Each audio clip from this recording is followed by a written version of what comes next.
चाची, इतनी चिंतित क्यों हो आप? चिंटू बेटा, मैं तो जमीन जायदाद के बारे में कुछ नहीं जानती हूँ और उनके जाने के बाद मुझे तो कुछ समझ ही नहीं आता। ऊपर से जमीन के कागजात भी नहीं है। मैंने सुना है कि सरकार मेरी जमीन ले लेगी। ओहो चाची, बस इतनी सी बात।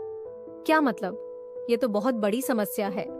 चाची, बिहार सरकार ने विशेष भूमि सर्वेक्षण एवं बंदोबस्त कार्यक्रम शुरू किया है। इससे आपकी जमीन के कागजात साफ सुथरे और डिजिटल हो जाएंगे। इससे आपको अपनी जमीन का मालिकाना हक मिलेगा। सच? ये तो बहुत अच्छी खबर है। बस dlrsbihar.gov.in पर जाएं या बिहार सर्वे ट्रैकर ऐप डाउनलोड करें। इससे आप अपनी जमीन की जानकारी प्राप्त कर सकती हैं और अपने अधिकारों की रक्षा कर सकती हैं। यानी चिंटू, मैं घर बैठे बिहार सर्वे ट्रैकर ऐप की मदद से अपनी जमीन की जानकारी प्राप्त कर सकती हूँ। हाँ चाची। अरे वाह, ये तो बड़ी खुशी की बात है। धन्यवाद बिहार सरकार। राजस्व एवं भूमि सुधार विभाग बिहार सरकार नागरिकों को उनकी जमीन के बारे में जागरूक करने और उनके अधिकारों की रक्षा करने के लिए प्रतिबद्ध है। अपनी जमीन, अपना अधिकार, बिहार सरकार आपके साथ।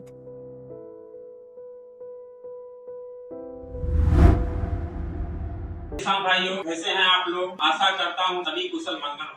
दोस्तों, आज हम चर्चा करने जा रहे हैं अजगबी नाथ धाम अंचल का, यानी सुल्तानगंज अंचल। आप सभी को पता होगा कि सुल्तानगंज अंचल में अभी भ्रष्टाचार चरम पर। अभी कुछ दिन पहले ही हमारे किसान कैफे में छापामारी किया था। वो क्यों किया था, इसका वीडियो बना करके मैंने दे दिया। मुझे पता है आप लोग कि आज से 1.5 साल पहले ही सुल्तानगंज अंचल के अधिकारी रवि कुमार और कर्मचारी राकेश भारती के द्वारा 1 बीघा जमीन किसी व्यक्ति का दूसरे के नाम से दाखिल खारिज कर दिया और उसे पता नहीं था, क्योंकि जिसने अपने नाम से करवाया वह जमीन पर चढ़ने गया। जमीन इसके पास था, ये उपजा रहा था, खा रहा था। अभी जब सर्वे का समय आया, वो रसीद कटाने के लिए आया, तब पता चला कि यह तो 1.5 साल पहले ही इन्होंने जमीन गलत तरीके से दाखिल खारिज करा लिया। तो सभी किसान भाइयों से यह भी हम अपील करेंगे कि आप लगान रसीद कटाने में विलम्ब ना। लगान रसीद हर साल हम सभी को कटाना चाहिए। 31 मार्च के बाद भूमि का 31 मार्च के बाद राजस्व विभाग का समझिए तो नया साल शुरू होता है। अभी तक आपने जितने भी रसीद कटाए थे 31 मार्च के पहले,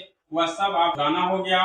अब आपको फिर से रसीद कटाना हो। तो सभी किसान भाइयों से मैं अपील करता हूं, आप लोग पुनः एक बार फिर अपना सभी रसीद कटा करके अपने जमीन को अप टू डेट रखें, क्योंकि ये जो घटना घटा, अगर वो लोग रसीद कटाते तो यह घटना नहीं। बहुत दिन से उन लोग का चूंकि जुमला था जमीन, इसलिए किसी ने रसीद नहीं कटाता था, जिसके कारण पता नहीं चल रहा था। क्योंकि 2021 से यह म्यूटेशन का प्रक्रिया चल रहा था और 4 बार रिजेक्ट होने के बाद 5वां बार में इन सभी ने गलत तरीके से दाखिल खारिज कर दिया। अगर यह पार्टी पहले से रसीद कटाता, उन्हें पता चल जाता कि हमारे जमीन को किसी ने दाखिल खारिज के लिए दिया हुआ, नहीं करने के बाद आज उसको यह अंजाम भुगतना पड़ रहा है। तो हो ना हो, आपके साथ भी घटना घट सकता है, इसलिए रसीद कटाना बहुत ही जरूरी है। इसलिए सभी किसान भाइयों से मैं कहना चाहता हूँ कि आप रसीद कटाने में विलम्ब नहीं कीजिए। और रसीद कटाने में कुछ ज्यादा पैसा लगता नहीं। अगर आप साल ब साल कटाते हैं तो आपको ज्यादा पैसा नहीं।